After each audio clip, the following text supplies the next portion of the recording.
মরহুমের কবর হাসান মিজান মুন্সিরাত প্রত্যেকটি ঘাটিতে যেন আল্লাহ তাআলা সহজভাবে ওনাকে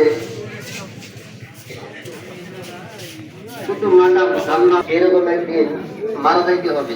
আমরা সকলের এই অবস্থা হবে, আখিরাত খুব ভয়ঙ্কর, কবর হাসর মিজান মুন্সিরাত প্রত্যেকটি ঘাটি কিন্তু খুব মুসিবতের।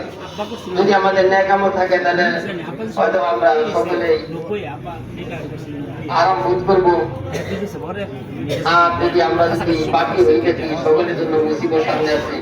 এই জন্য আমরা প্রত্যেকেই যারা 5 ওয়াক্ত নামাজ আমরা প্রত্যেকেই প্রত্যেক দিন করি, যেন এর ভিতরে আমরা ত্রুটি না করি। হয়তো আজকে যারা আমরা নামাজে জানাজায় আসছি, পরে নামাজ পর্যন্ত কাজা করছি, এই জানাজা যদি আমরা শরীক না হয়ে যান তাহলে আমাকে জাহান্নাম ভোগ করতে হইতো না।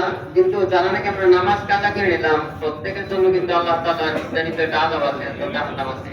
এই জন্য আমরা প্রত্যেকেই দুনিয়া থেকে আমার নিজের আমলটাও সহি করি। এখন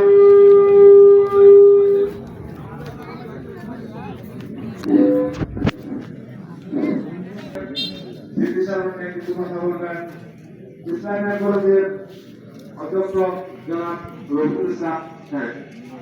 আমি ওনাকে কথা বলার জন্য বিনীতভাবে আজকে মারা গেছে সাহেব। উনি আমার এক আত্মীয়, পাশাপাশি তার ছেলে চাকরি করেন। তো সেই সুবাদে ওনার সাথে আমার অত্যন্ত ভালো একটা সম্পর্ক ছিল। সেই সম্পর্কের কারণে আমি ওনাকে বলবো